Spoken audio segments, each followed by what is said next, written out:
Good morning. On this occasion, I would like to present my undergraduate thesis, which is titled Examining the Government's Effectiveness in Providing Access to Public Facilities for the Disabled Community. This is a study on the Provincial Regulation of Special Region of Yogyakarta number 4 of 2012 concerning the protection and fulfillment of the rights of persons with disability. My name is M Raihan Murtadho Irwan. I'm an IUP student of 2017. And before I get started, I would like to thank my thesis supervisor, Dr. Widaningrum, for guiding me throughout this process, as well as the Board of Examiners. So let's get started. The region of Yogyakarta over the years has become a model for Indonesia as a disability-friendly city. The Provincial Regulation of Special Region of Yogyakarta number 4 of 2012 is a regional regulation drafted and developed jointly by the government across the regional equipment working units and disabled organizations in Yogyakarta to ensure efforts to protect, fulfill, and respect for disabled rights in the EA. Now, one of those rights is the right to accessibility, which refers to the ease of access of public facilities that have been provided by the regional government itself. Although the regulation has not strived in upholding the rights of people with disabilities throughout means such as social programs and education, in terms of providing accessibility to public facilities, the government has still faced some challenges. Based on those statements, two questions arises. Firstly, how effective is the Regional Regulation number 4 of 2012 in providing accessibility to public facilities?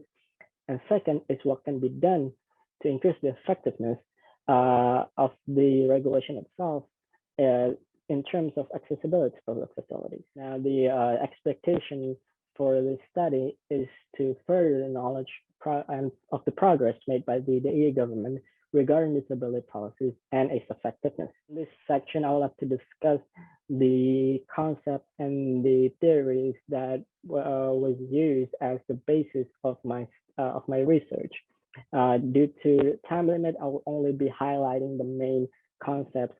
And now, the first concept is the concept of human rights, which are the moral principle or norm for certain standards of human behavior that are regulated, protected in municipal and international law, according to Nikel in 2010. In Indonesia itself, the constitutional rights are guaranteed by the 1945 Constitution of the Republic of Indonesia, while the legal rights arise based on guarantees of law and subordinate legislation.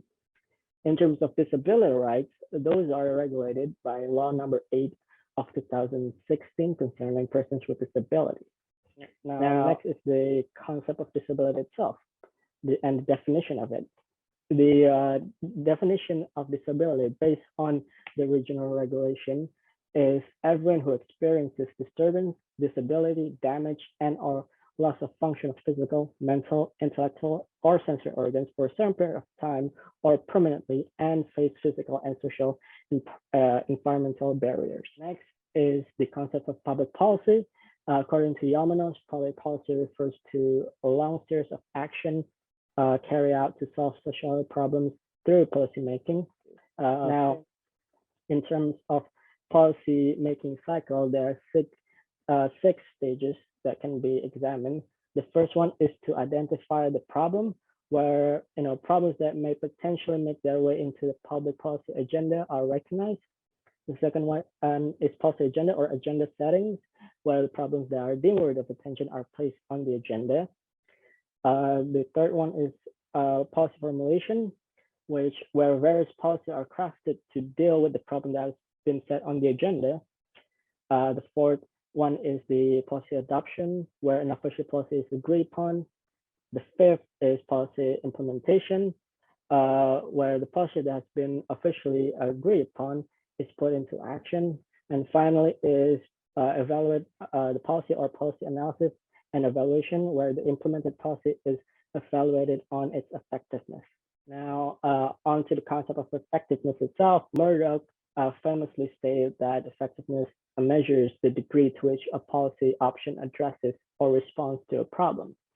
Now, there are many approaches in effectiveness, However, in this research, I will only be focusing on three main approaches, which is the goal approach, system resource approach, or internal process approach, also known as environment approach. Goal approach measures to what extent an institution is able to realize the goal they set out to achieve, while system resource approach measure effectiveness through how successful an institution, in this case the government, is able to attain and use the appropriate resource needed and available to them. Internal process approach or environment approach views efficiency and the internal well-being of its institution as indication of effectiveness. This is due to the view that in healthy internal environment, the internal environment will work soundly and different parts of the institution become more coordinated. Now, in this context, it also means the inclusivity of disability community on the policy implementation process. Now, when those two approaches combine, it creates a model that Volping stated as the IPO model, as input, process, and output model. Now, this model is going to be the basis of the conceptual framework that I will be using for this research. Now, as you can see, this is the modified IPO model, where the main goal is to measure the effectiveness of the regulation in terms of providing public facilities. It's divided into three approaches that were just stated. Now, those three approaches will later be broken down into several indicators that I will be discussed further in this presentation to measure the overall effectiveness of this policy. The method that was used in this research is a qualitative research method, which involves collecting and analyzing non-numerical data, such as text, video, or audios to understand concepts, opinions, or experiences, according to Bandari in 2020. The primary data that were obtained by first-hand observations of these facilities, as well as interviews with multiple persons with disabilities and representations from disability rights organizations in Yogyakarta, while the secondary data were obtained from journal articles, news articles, thesis of the same subject, and books from the literature review and other source of documents that were available online. Now, as I've stated before, the three approaches will be broken down into several indicators. Now, this is the indicators for the system research approach, where the variable includes budget allocation, optimization, and maintenance. This one is for the internal process indicators or environment approach indicators, where the variable includes internal environment and external environment. Lastly, this is the goal approach indicators, where the variable are output and outcome. Now, this is the findings based on the indicators, and I will get into it more later on this presentation. However, this is on the system approach as the assessment based on my findings. This is the environment approach and the assessment as well. And lastly, this is the goal approach. In terms of the budget allocation and the indicator of budget allocation, the budget allocated by the Department of Public Works and Department of Transportation, who are responsible for facilities such as guiding blocks and bus stop ramps, for us is unknown due to it being so small, and which led them to being absorbed by the general maintenance program. So second one is the optimization. The optimization of the facilities in recent years have shown an improvement, though it is not without its flaws. In places such as hospitals or touristy areas such as Malioboro or Kota Baru, the facilities are in good condition and well maintained, although the same cannot be said for less touristy spots where locals most likely to reside. Third one is the availability. The availability of the facilities also mixed. While areas such as Malioboro are well equipped with almost all of the facilities that are helpful for disabled, such as guiding blocks, ramps, pelican crossing, and elevator for wheelchair, other places are only equipped with only one or two facilities. And in this case, those one or two facilities refers to bus stop ramps or guiding blocks. The maintenance, although most areas in Yogyakarta have at least one facility, i.e. guiding blocks or bus stop ramps for disabled, the maintenance of it could use an improvement.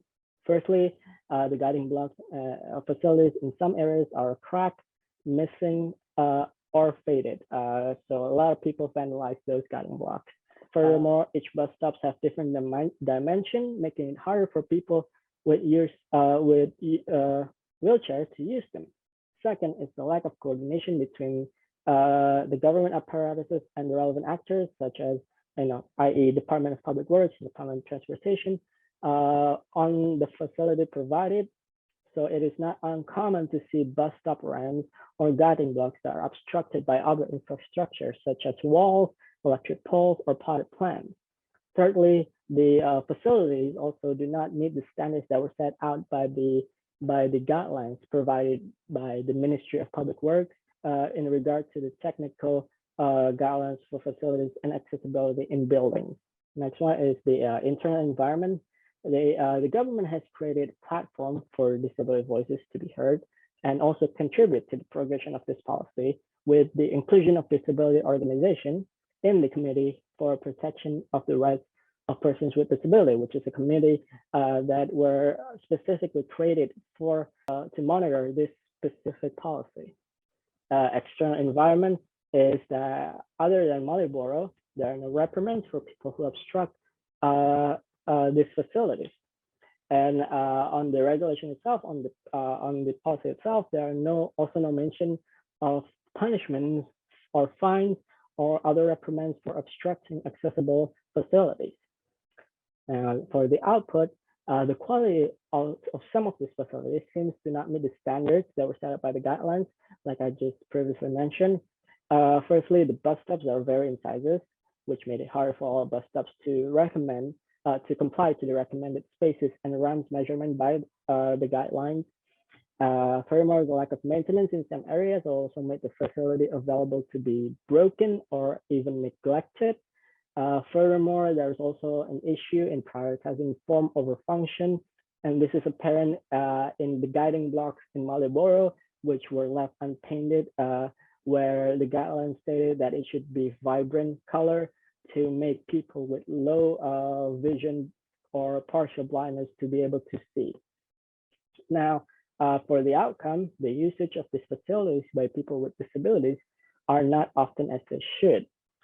Issues such as maintenance, safety, and other compromises on the guideline standards in providing these facilities seems to paint a clear picture on why people with disability prefer to use alternative means to move around this region. Now, based on the findings above, there are several conclusions that can be made. Firstly, is that on paper, the regulation number 4 of 2012 is a sound policy in a sense that it tries to tackle every aspect of disability life and their rights. However, the implementation in terms of accessible public facilities are still riddled with challenges. Second is the availability of disabled-friendly public facilities in the EA is arguably some of the best in the country. Like I previously mentioned before, there's at least 1 or 2 public facilities in most areas in Yogyakarta. Although that being said, the condition of those facilities are varying in qualities. My third conclusion is that responsibility for facilities fraction to different departments of the government, the Department of Transportation and Department of Public Works and other relevant actors, making the facilities less integrated with each other. And lastly, is that many people with disabilities rarely use the public facilities. People with visual impairments and wheelchair users opted to use alternative methods such as private transportation or ride-sharing apps such as Gojek and Grab. There are several suggestions that I would like to give for based on my findings. Firstly is to focus on the quality of facilities outside of touristy areas. Second is to invest in supplementary facilities such as disabled-friendly traffic signs and markings. And third one is the cooperation between different regional governmental departments for these facilities. Like I said, because different departments are responsible for different facilities, there needs to be more cooperation in order to make these facilities are able to integrate more with each other. Fourth one is to abide to the guideline provided by the Ministry of Public Works when it comes to accessible facilities. to ensure the usability and the safety for this facility. Number 5 is for the regional departments, i.e. Department of Transportation and Department of Public Works, as well as other relevant departments, to increase the budget being allocated for this facility in order to and also be more transparent of the amount in order to increase the accountability on their part. Lastly, my suggestion is for the regulation to be more legally binding in terms of public facilities. And with that being said, I would like to conclude my presentation. Thank you for listening and good day.